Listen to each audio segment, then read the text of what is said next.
उमा कहूँ मैं अनुभव अपना, सत हरि भजन जगत सब सपना।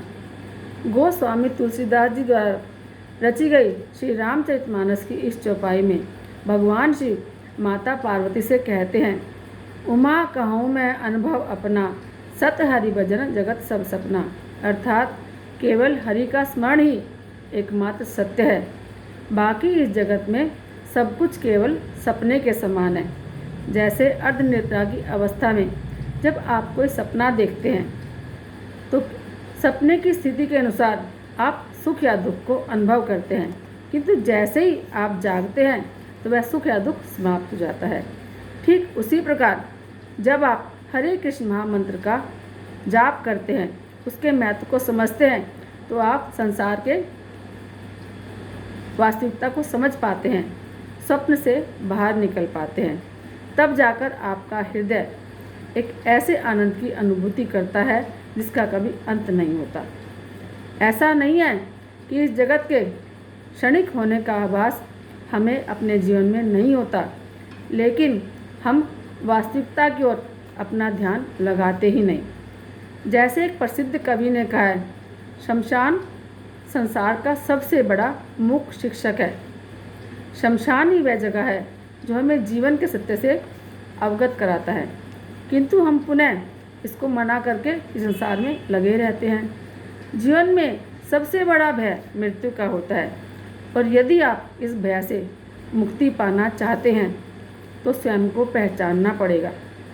जिस दिन यह विश्वास आपके हृदय में अच्छी तरह से बैठ जाएगा कि मैं तो भगवान कृष्ण का हूँ, ईश्वर अंश जीव अविनाशी, और इस अंश का वास्तविक लक्ष्य उस अंशी से मिलना है, तो आपके हृदय में मृत्यु का डर खत्म हो जाएगा।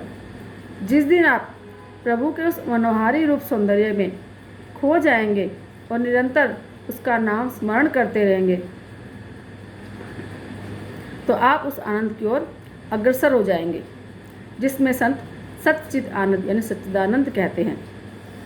मेरे राघवेंद्र सरकार तो बिना कारण ही अपनी करुणा बरसाते हैं, और ऐसे में यदि उनकी कृपा मिल जाए तो जीवन में कुछ भी ऐसा नहीं है जो प्राप्त ना हो सके।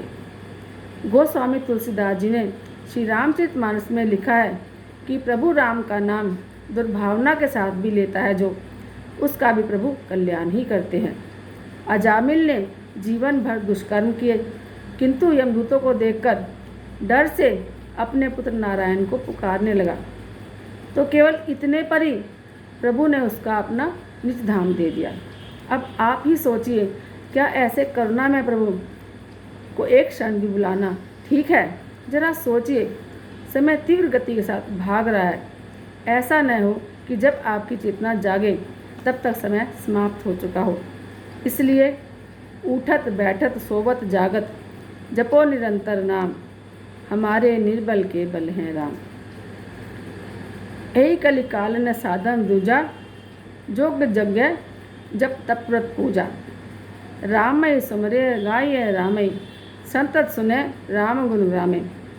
अर्थ है, तुलसीदास जी कहते हैं कि इस कलिकाल में योग यज्ञ जप तप व्रत और पूजा आदि कोई भी दूसरा साधन नहीं है। बस श्री राम का नाम ही स्मरण करना, श्री राम नाम का ही गुणगान करना और निरंतर उनके नाम की लीलाओं को सुनना ही सब कुछ है। हरे कृष्ण कृष्ण कृष्ण हरे हरे, हरे राम राम राम हरे हरे।